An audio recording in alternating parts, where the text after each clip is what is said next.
BNP মহাসচিব মির্জা ফখরুল ইসলাম আলমগীর বলেছেন, কিছু রাজনৈতিক মহল পরিকল্পিতভাবে নির্বাচনকে বানচাল করাতে নিত্য নতুন দাবি তুলে ধরছে, যেটাতে বাংলাদেশের মানুষ পরিচিত না। আর জাতীয় প্রেস ক্লাবে ভসানী জনশক্তি পার্টি আয়োজিত মুক্তিযুদ্ধের অন্যতম সংগঠন কাজী জাফর আহমেদের 10তম মৃত্যুবার্ষিকী উপলক্ষে আলোচনা সভায় তিনি কথা বলেন। ভাসানী জনশক্তি পার্টির চেয়ারম্যান শেখ রফিকুল ইসলাম বাবুলের সভাপতিত্বে অনুষ্ঠানে দলটির অন্যান্য নেতৃবৃন্দ উপস্থিত ছিলেন। মির্জা ফখরুল ইসলাম আলমগীর বলেন, 20 দলের অন্যতম নেতা ছিলেন কাজী জাফর।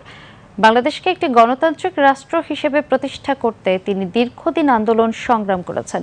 অনুষ্ঠানে বিএনপি মহাসচিব গণতন্ত্র রক্ষা এবং ফ্যাসিবাদ প্রতিরোধে সবাইকে একসাথে কাজ করার আহ্বান জানান।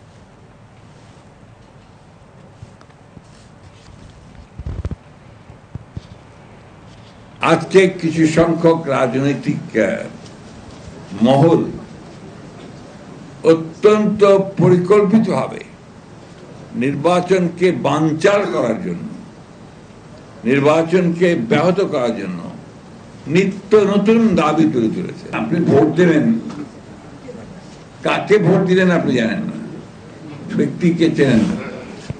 এই বিষয়গুলো কিন্তু এখনো আমাদের কাছেই পরিষ্কার না, সাধারণ মানুষের কাছে পরিষ্কার নয়।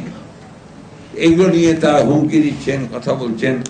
সুতরাং আমাদের দায়িত্ব হবে, যারা আমরা দেশকে ভালোবাসি, যারা আমরা দেশে গণতন্ত্র প্রতিষ্ঠা করতে চাই, যারা আমরা লড়াই করতে দ্বিধাবোধ করি না, যারা রক্ত দিতে দ্বিধাবোধ করি না, তাদেরকে আজকে আবার ঐক্যবদ্ধ হয়ে এই ন্যূনতম বিষয়গুলোর উপরে একমত হয়ে আমাদের সামনের দিকে এগিয়ে যাওয়া।